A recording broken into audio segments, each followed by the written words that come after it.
Welcome F1 fans. In this video, we will be driving headfirst into the Spanish Grand Prix incident between Red Bull's star driver Max Verstappen and Mercedes' Mr. Consistent George Russell. Why did they make contact when Verstappen was told to let Russell through, and who is to blame for the incident? The recent history suggests they are not best mates.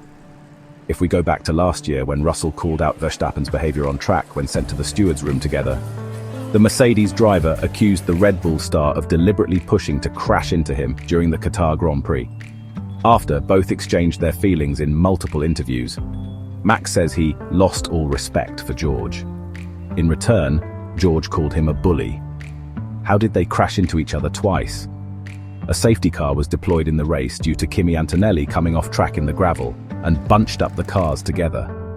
On lap 61, when the race restarted, Max was on the hard tyres, the only set of tyres Red Bull had available.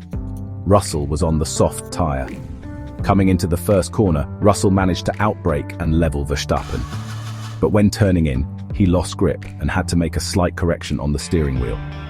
They were already side by side, Max barely giving him an inch, closing the gap as they hit the apex.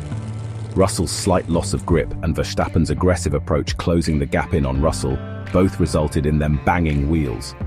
Max ran wide and went off track and rejoined the track in front of George.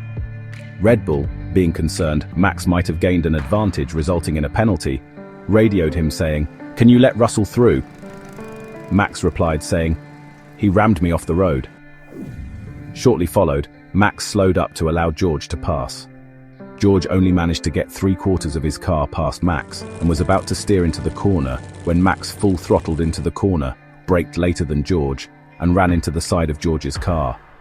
Why did Verstappen do this? Whether it was intentional or not, it's clear his frustration and emotions were running high, and he tried a move that Russell didn't expect. Verstappen pushed the boundaries on what was possible in that situation, relying on Russell to go wide and give him all the space needed to stop and turn the car on track. You could argue Verstappen leveled Russell in the corner, and Russell should have been aware Max was there and given him more room. It was such a bold move by Verstappen that you would have to fully rely on Russell to go wide and on an unconventional line around the corner or off track.